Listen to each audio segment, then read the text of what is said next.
So AI-driven copy tools have been around for quite a long time. I think it'd be fair to say that this is nothing new. And to me, marketing is simultaneously both a technical subject and a linguistic subject. And it feels to me like marketers with more of a technical bent, people who enjoy building funnels, people who enjoy building systems, the idea of having a tool where you can push a button and the copy just gets written for you automatically, almost instantly. That's the stuff of dreams, really, isn't it? So these tools have been around for a while, and I've been aware of them. I've been slightly dismissive of them. The other thing that I've noticed is that Google, so I've worked with Google Ads for quite a long time. Google has been very keen on automating ad copy, writing new ads or proposing new ads. And it's been interesting that, in my opinion, a lot of these ads lack the quality. They never say anything that is new, effectively. They might say some things that you're not already saying in the ads, but they don't really come up with conceptually anything new.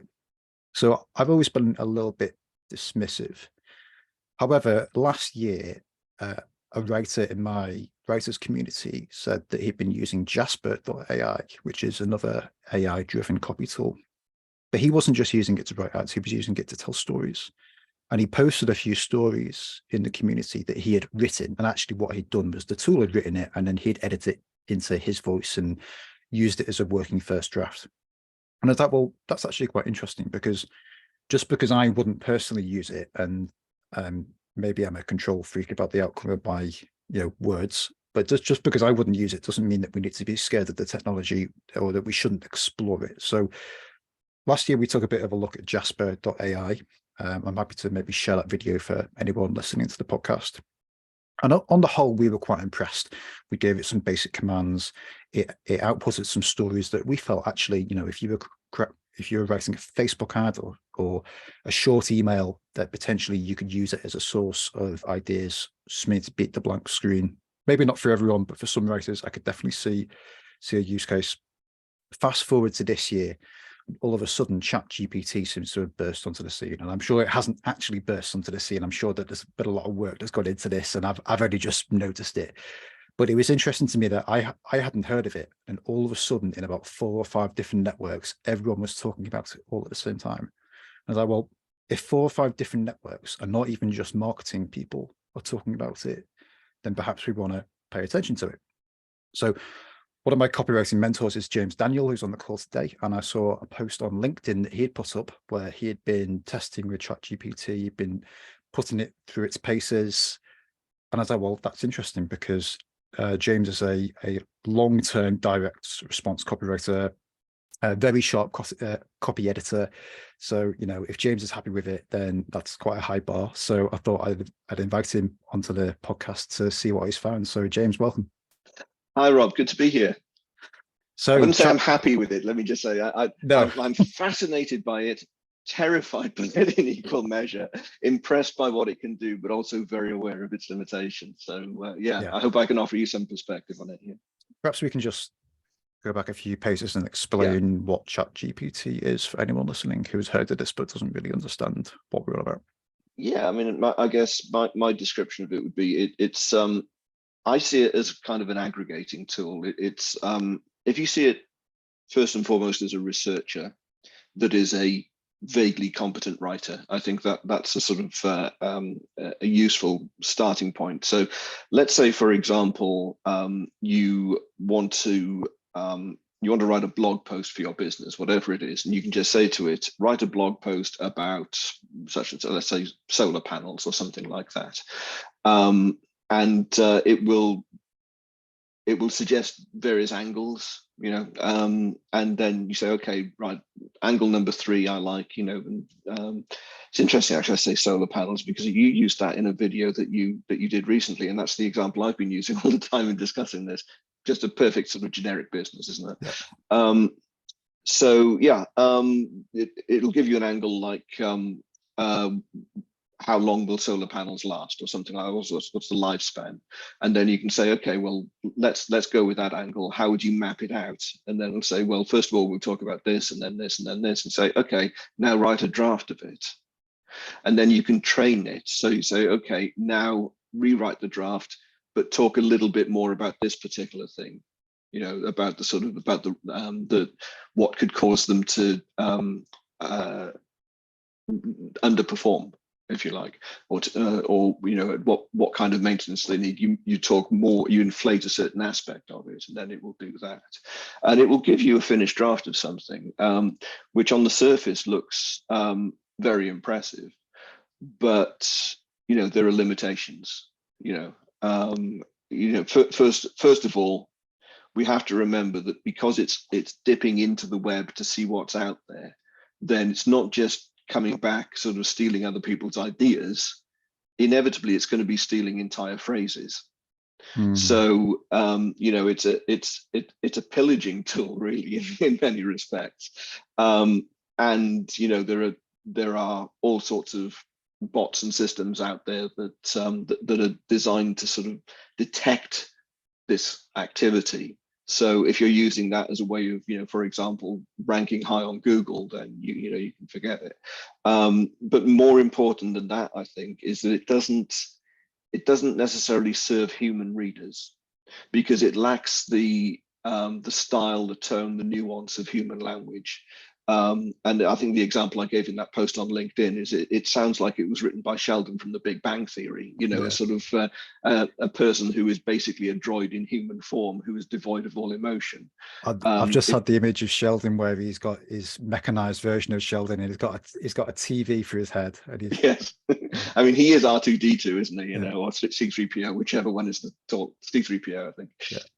Yeah. So yeah. So I think, you know, to me, it's incredibly useful as a research tool, because it can save you hours of scouring the web, you know, as a way of sort of just pulling in all of the bits of information from different sources. It's also useful if you're like me, that you see the biggest challenge of writing is creating a first draft, where you know the structure of things, but it's getting that first thing on paper to kill the blank page. It'll give you a great first draft, but it will give you a lousy finished draft. You know, you've got to apply.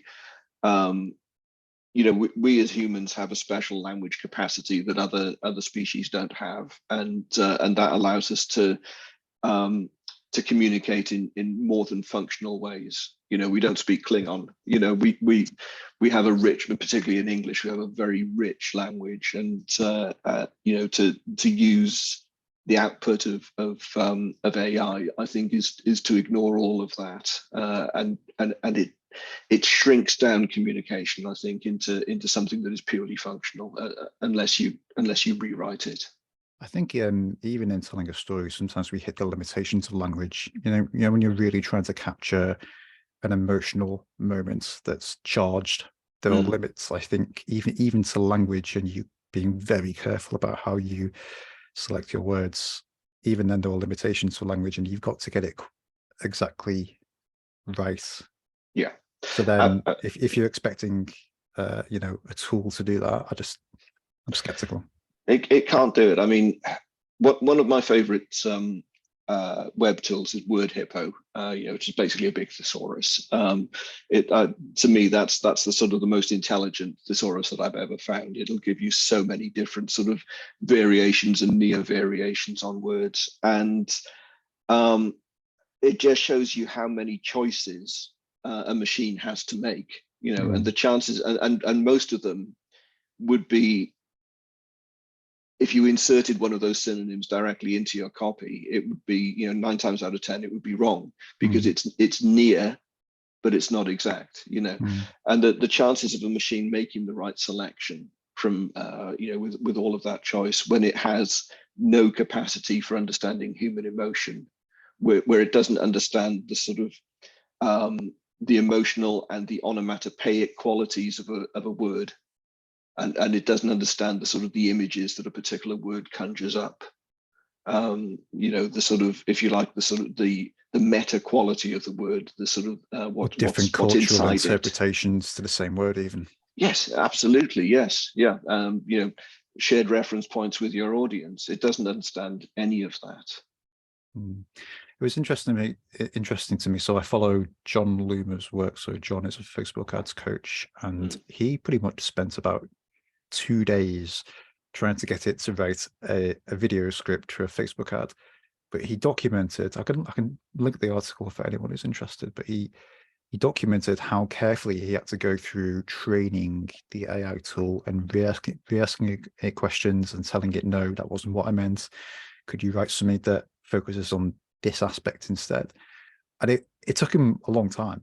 And I'm kind of thinking, if it's going to take you 2 days to get that right, unless you're then going to reuse that in perpetuity, are you not better just writing it yourself in the first instance? I think in some ways that's very true. I mean, for somebody, if anyone doesn't have confidence in themselves as a writer, they might kind of know what they want, but they don't know how to write it. Then that could be a useful way of going about it. But personally, I would just give up and say, look, I'll do it myself. But I've read that post, and it's very interesting that he starts to get really cross with the AI. He starts swearing at it. Well, I'm not sure if he actually swears, but yeah, he gets close to it. Yeah. Yes, exactly. But I've also tried it for storytelling and script writing. Just sort of, I've been playing about with it to get a sense of its sort of potential. And I'm a bit of a sitcom nerd. So I first thing I did was, give me 10 ideas for sitcoms.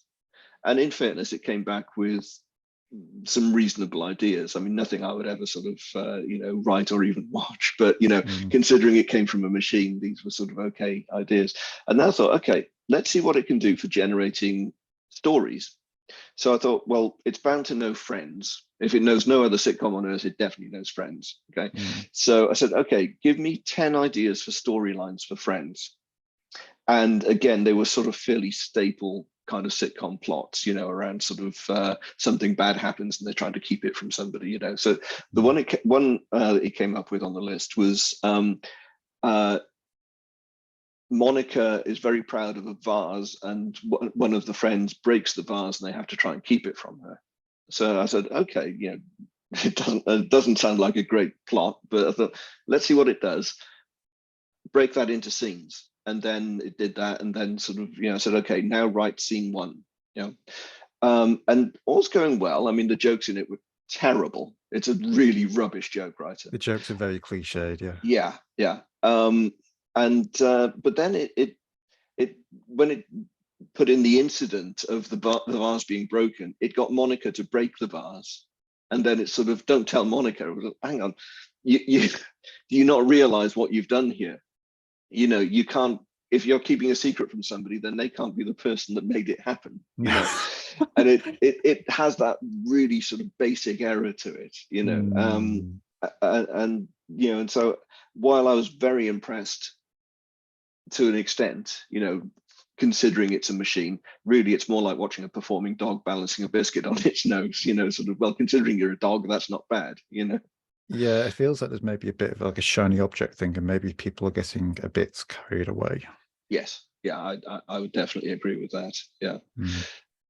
I think a way to describe it, to use a different animal analogy, I think that really it's a very, very clever parrot. It can sort through information, but ultimately, like a parrot, it doesn't actually understand what it's regurgitating. Interesting. I mean, I'm reading Robert McKee's book Story at the moment, which was he wrote it about writing for the screen, but actually it's mostly about story, story in general, more than particularly about screenwriting. And he's got a section in it where he explains that to be an author implies authority, which means that you know your world inside and out, and that the reader is taken on a journey because they're like, yes, I get this guy knows what he's doing with the story, or this girl. And if you don't have that, if you don't know your world, or if you aren't exactly sure about what you're trying to get across in the story, then you're always going to draw on cliches instead, because you fill in the gaps. Where there are no specifics, you draw on a cliche instead. And that surely is what the AI is doing. It is, yes. And it's going to, I think this is it, that I see the biggest risk in this is that the more people draw on it, the more this is going to look in on itself. because the more content that will be out there that is already drawn from sort of, from the average of what is in the zeitgeist. So eventually what we're going to find is that everything just shrinks down to it's a derivative of the derivative. It's like photocopying something and then photocopying it again and doing that 100 times until the photocopy of 100 photocopies looks like a load of garbage. I think that could be where we're heading, to take a kind of an apocalyptic view of it. And I think the biggest threat to that, quite frankly, is sort of the cheapo kind of internet marketers who hire their writers on Fiverr, who are going to use this to generate first drafts and just put those first drafts out there rather than rewrite them. They are going to be responsible for putting all of that derivative content out there that is going to become the main source material for future work of the AI bots, and I think what we'll end up with is something like the high street, where everything is now completely generic and all the independent stores that were interesting have disappeared. Interesting sort of original content will find itself on the sidelines. We've seen this a little bit with Google ads, where the more that the ads become automated, the more they sound similar to each other. Yeah. And they might mention the keyword certain times or hit certain criteria like that, but then you end up with this like high street effect, I guess. So I guess the question that we've kind of talked how not to use it, like let's not view it as a magic push button solution and start just publishing what it's spitting out, even if you spend a bit of time guiding the AI. But so a sophisticated copywriter might use it to assist in research, might use it to start assembling possible first drafts, might use it to collate ideas. Another thing I was thinking about was if I was working with a client in, say, the States or maybe in Australia, perhaps I could use it to make the copy sound more Australian than I might sound. I guess, although I think that when it comes to tone of voice, I think that's one of the key areas where the human touch is absolutely critical. Because a bot is just going to sort of put "good day" at the front of every line and it's going to draw on home and away or neighbors, isn't it? Yeah, exactly. So I think that's actually a prime example of one of the shortcomings. I mean, I don't know. I haven't tested it for regionality, but it's kind of inevitable that it will do that. Yeah. The only reason I said that was because you can't ask it to say, write this passage, but make it sound like Joey from Friends. Yes. Or give him his mannerisms. It will do that to an extent. That's tone, not content, though, isn't it? It is, yeah. I think that there's an interesting thing there actually when it comes to styling, which is, so I'm a member of a lot of different copywriting groups, and so I follow all of the sort of the fanboys, if you like. And there are a lot of fanboys of the sort of the most sort of legendary names in copywriting. Take for example Gary Halbert. And people who follow him, a lot of them use his teaching very, very well. But there are people who will apply his kind of in-your-face, kick you in the ass kind of style, where it's inappropriate. Yeah. If you're in the UK and you sell to lawyers, yeah, exactly. It's not going to work. Well, if you're selling to retired librarians in Tunbridge Wells, you really don't talk in that sort of buy it or you're a dick kind of You don't send them the $5 letter where you staple £5 to the letter and say, here's the first £5. There's going to be much more coming your way when you take the offer. Exactly. Yeah. You just can't do that. And I worry that if people allow AI to dictate to them too literally, there is always that risk that inappropriate style is going to happen. You could end up with kind of an Eliza Doolittle factor, from My Fair Lady or Pygmalion, whichever. There's that scene where she's at the races in Ascot, and by this time she's cracked the voice aspect. She can sound posh, but the language that she generates personally is still that of a sort of, it betrays her working class roots. You know, so she's talking about an auntie of hers and saying, well, I reckon that they done her in, you know, so it's still working class language. And I think you can get that kind of paradox of, you know, the setting and the language are completely at odds. You know, I think that there is a big risk of that if AI is taken too literally. Yeah. So how will you be using it in your work, if at all? And if you were, say, mentoring a more junior copywriter, how would you suggest that they use it? That's very interesting, because I'm coaching someone at the moment, and actually got them to sign up for the beta of ChatGPT last week. So in my own business, it's now my researcher. Yeah, you know, I spend on a copywriting project, I spend probably about 50 or 60% of my time getting all my ducks in a row, making sure that I've got all the information that I need in one place. And then I'll structure it and say, I'm going to talk about this year and this year and this year. Yeah. And then I feel that I can dive into it and write it intuitively. So it will be doing all of my ducks in a row stuff for me. And it's not a case of, you know, you just give it one instruction and then just print it off and say, there you go. Like you said, you know, there's a lot of training it to sort of make sure that it properly understands the instruction. So I'll certainly be using it for that. Occasionally, I may use it to generate first drafts just so that I've got something to edit. But as you know from working with me, the difference between a first draft that I see and a finished draft, you know, I'm a ruthless editor. Yeah. Sometimes so it's more work as well. Sometimes, yeah. you know, you spend like half a day editing this thing. It's like, yeah, was it worth it? Yeah. Exactly. And very often, you know, to say when I say editor, I think that the best AI is still going to miss an awful lot of important information in the first draft. So, you know, it's really about a structure and a couple of useful angles and things like that. But you'll be doing more than sort of tweaking a couple of words here and there in the editing process if you want to, you know, turn it into something good.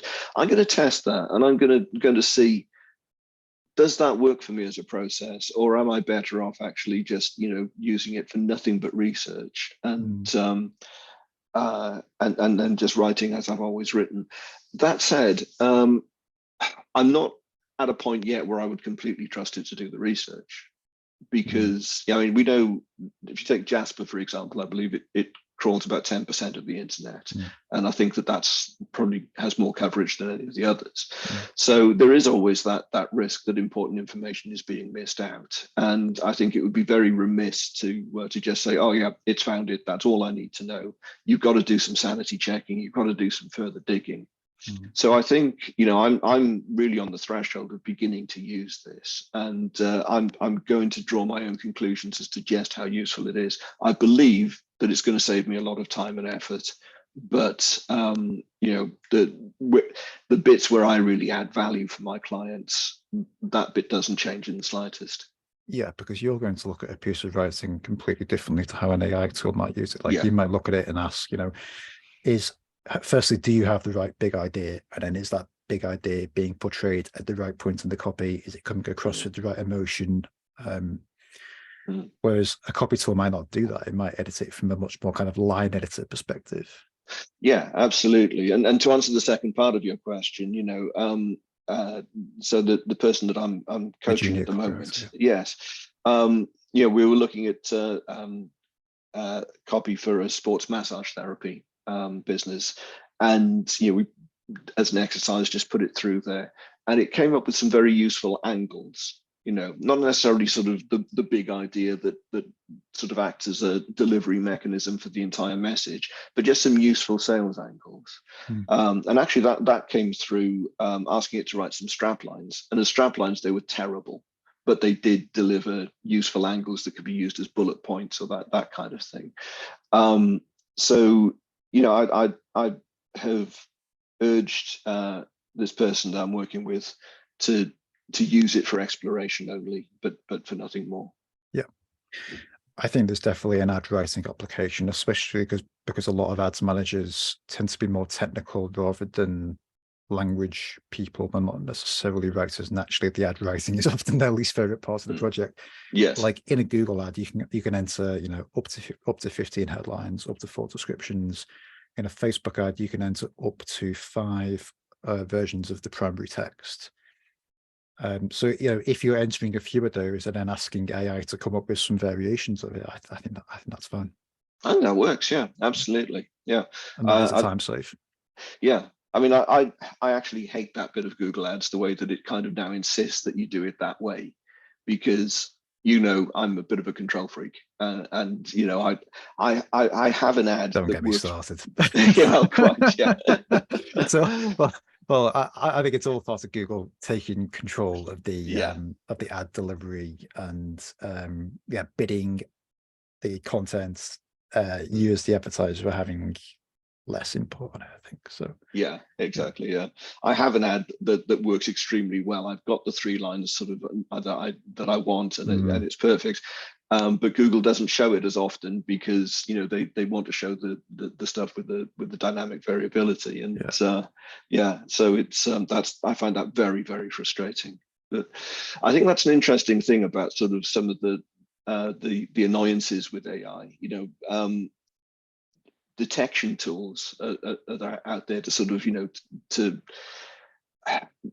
help Google sort of identify and sideline things that have been generated by AI. And there's talk of it could limit your reach with email and with social media and so on. But it's interesting, of course, that the tools that are sort of standing in the way of AI copy are themselves AI. So it's a situation that's kind of regulating itself, and indeed there are content generation tools that have their own sort of plagiarism checkers built into it. It's a very weird situation, but I don't always trust these things. So if you take, for example, something fairly simplistic like an SEO checker, like that you'll get in sort of as a plugin for a website, or something like that. Yeah, or a readability checker, something. I don't trust them, because all they can do is say, have you used the keywords enough? And the readability things really just check for sort of transitional statements like well and so on, at the start of a paragraph. And I don't think that they are sophisticated enough to determine how conversational something is, and I don't think they necessarily understand the full context of SEO in terms of what's the competition for that keyword, what's the search volume, and therefore how important is it anyway. They don't understand all of these things. So I find that sort of AI, as well as being a sort of a tool for writers, it can also be an annoyance. Yeah. For anyone wanting to look at ChatGPT, so I believe you just go to openai.com. Is that right? I believe so, yes. There's no charge for it at the moment, is there? There's not at the moment. I shudder to think what they're going to charge for it when it goes live. But I mean, presumably that's coming, isn't it? It must be. Yeah. It must. Yeah. And like we've taken a look at Jasper, and I think the pricing was sort of, it depended on words. It was how many. There was a minimum price, but then it obviously escalated the more words that you use, where each word was a credit. But I think, for moderate use case, it was between sort of $50 and $100 a month, which for an agency maybe isn't a huge amount. If you were like writing ads or using it for quite a lot of fairly marketing critical things, maybe it's not a huge amount of money.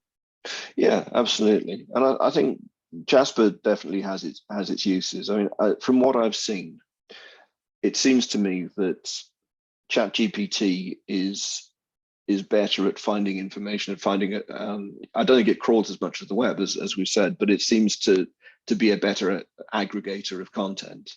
But Jasper seems to have a better handle on style and structure and form, and I do wonder if there's sort of additional value in sort of, letting one run through the other, I think so. And I think in Jasper, you can say, I am writing a Facebook ad description, or I am writing Google Ads headlines, and it will tailor the output based on that knowledge. So I think let's not compare. It's not an apples to apples comparison. No, it's definitely not. No. no. And Jasper is something I need to explore in a lot more detail.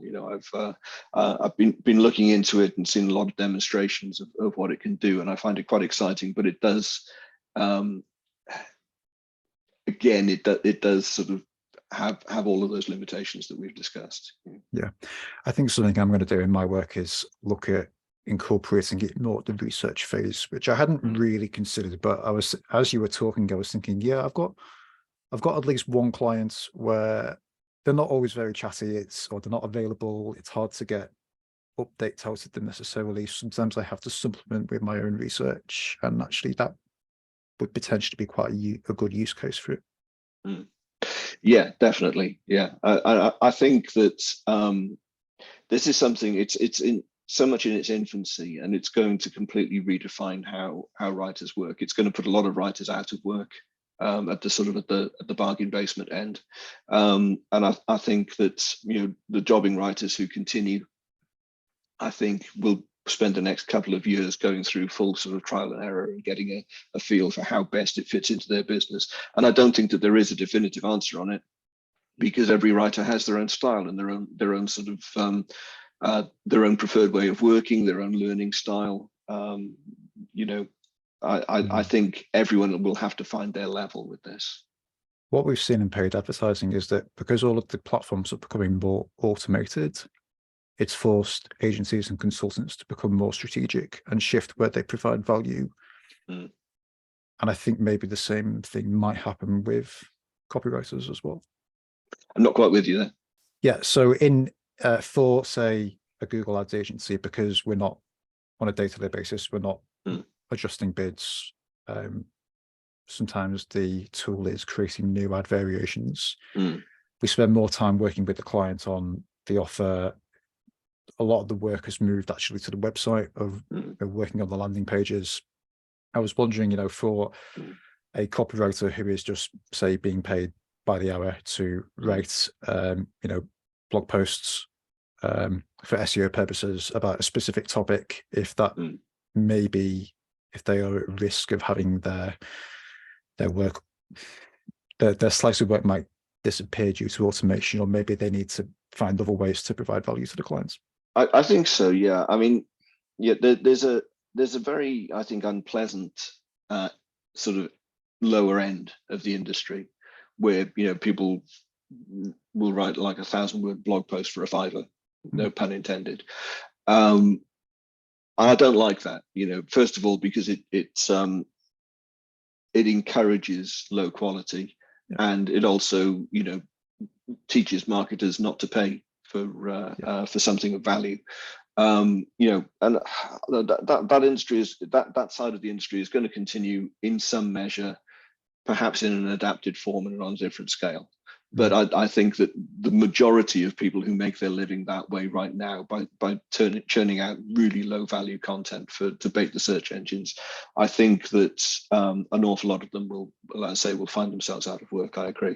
But I think the way it's going to change is that those who survive will be very heavily reliant on AI, and will find a way to do minimal modifications. They'll look at spinning tools or something like that, and try and, again, it might be a case of putting one system through another. So ChatGPT generates this, and then they put it through a content spinner and hope that something original will come out. And maybe they're playing a numbers game, that if they generate 10 articles, then one or two of them might be original enough to actually bait the search engines. I think there's going to be an awful lot of chancing it like this. It's definitely not something that I would recommend, but I think that there will be an awful lot of people just trying to play the system that way. But I think beyond the SEO application, if you're, say, a business owner and you're looking to build trust with a particular audience, you're looking to, communicate your knowledge, in the process tell your story, then I guess what we're saying is that tools like this probably play potentially some role if you want to, but it's not going to be at the forefront of it. Yeah, I mean, when it comes to telling your own personal story, I struggle to, and drawing on the personal insight that your experience has given you. I struggle to see how AI is going to have any role in that. Yeah. I think that you'd have to feed it so much of the detail in order for it to generate even a draft. Yeah. That you'd have basically written the content by the time it's been trained to do it. Yeah. So That's email, I my think stance as well. So I'm kind of relieved that you said that. Yeah, I think email and to an extent social media posting is going to be the sort of the main sort of aspect of that. It's where people, so let me tell you about this thing that happened to me, and this is the lesson I learned from it. I don't yet see a way that AI can help you with that. Very good. Is there anything else that we should have talked about? There's probably a million things that we should talk about. Because I mean, this is an enormous subject, and it's going to get bigger and bigger and bigger. And the ground is moving, isn't it? So if it feels like you're in the land of the blind, it's because everyone's in the land of the blind, and we're trying to speculate as to where the light switch is. Yes, exactly. Yeah, and I think look, we both acknowledge we're both new to this. We're both story nerds and language nerds, both fascinated by the whole process. But we're only just getting to grips with this. But I think that we both see the potential of it. There's probably going to be many more follow-up conversations on this. But I think for anybody who's just finding their feet with it, it's definitely worth just diving in, seeing what it can do, get lost in the system, disappear down rabbit holes, and see what it can do for you, but never ever rely on it as your sort of as a replacement for a professional writer. Great. So where can people connect with you, learn more about your work? Do you have an email list that people can subscribe to? Yeah, absolutely. So if you go to jamesthecopywriter.co.uk, I've actually got a couple of free books on there that you can grab hold of on copywriting and preparing your marketing campaign, one on direct mail, lots of freebies there. Yes, you get some useful emails, or you can follow me on social media. You'll find me at just type in James Daniel Copywriter. You'll find me everywhere.